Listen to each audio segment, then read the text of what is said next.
Pasahero ang bus nang nangyari ang insidente. Mabuti na lang at walang nasaktan. Nagsimula po ang sunog bandang alas 8 ng umaga. Ang kwento ng konduktor ng bus, biglang namatay ang makina. Nang silipin niya, umuusok na raw ito. Mabilis na pinababa ang mga pasahero bago tuluyang lamunin ng apoy ang bus. Pero ang bus driver bigla na lang naglaho. Agad din responde ang mga bumbero. Electrical short circuit ang nakikitang dahilan ng sunog.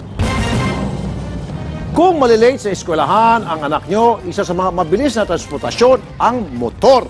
Pero baka next time, kulong ang abutin mo kapag nag-angkas ka ng bata. Bakit kanyo? Nasa gitna ng aksyon si Malin Alcaide tungkol dyan.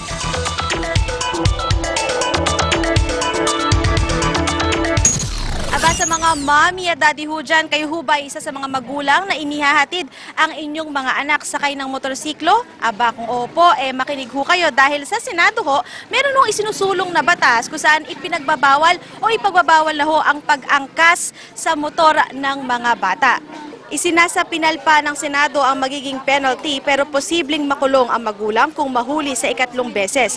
Dalawang bersyon ang bill na yan sa Senado. Ang isa, bawal umangkas ang bata na nasa edad 12 pababa habang isa naman ay 7 years old pababa. Dito nga ho sa isang elementary school sa Quezon City kanina, naabutan natin yung ilan sa mga magulang na inihahatid yung kanilang mga anak na nasa 5 years old hanggang 12 years old ho yan na isinasakay sa motor. Kaya naman ho, tanungin ho natin yung ilan sa mga magulang na nakita ho natin kanina.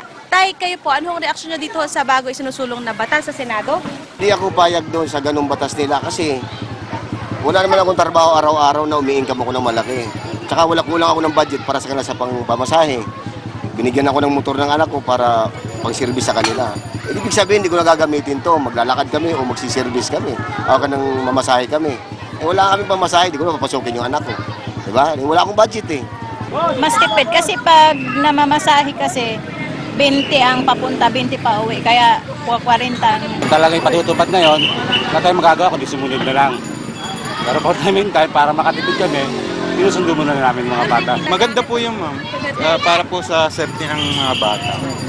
At yan na yung saloobin, Rafi Cherry, ng ilan sa mga magulang na nakausap natin ngayong araw na ito. Mula rito sa Quezon City, umaaksyon, Marlene Alcaide, News 5. Isinapubliko na ang pinakaabangang iPhone 6, pati ang groundbreaking na Apple Watch ipinakita na rin. Sa launching kahapon, pinakita ng Apple ang dalawa sa pinakabago nitong modelo, ang iPhone 6 at iPhone 6 Plus. Mas malaki, mas magaan, at mas madali raw hawakan ang mga ito. At dahil sa mas mabilis na processor at internet, pwede na rin daw tumawag gamit ang Wi-Fi. Pwede nang mag-pre-order sa September 12. Sunod na rin daw na ilalabas sa 2015 ang Apple Watch na touchscreen at pwedeng i-link sa iPhone.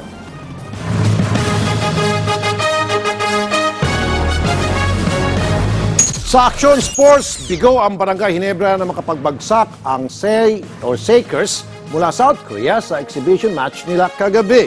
Natapos ang laro sa score ng 81-76. Dikit pang laban sa first quarter kung saan maagang kumayon si Greg Slaughter. Sa halftime, 5 puntos ang lamang ng Sakers. Nanatiling dikit ang laro sa second half. Pero sa fourth quarter, tuluyan ng umarangkada ang Sakers at nakuwang panalo. Sa kabila nito, marami pa rin daw natutunan ang Gene King. Sa mga Koreano naman, believe sa Never Say Dies na laro ng barangay. Punta naman po tayo sa mga maiinit na showbiz news. Narito na si Marga Vargas para sa Celebrity Action.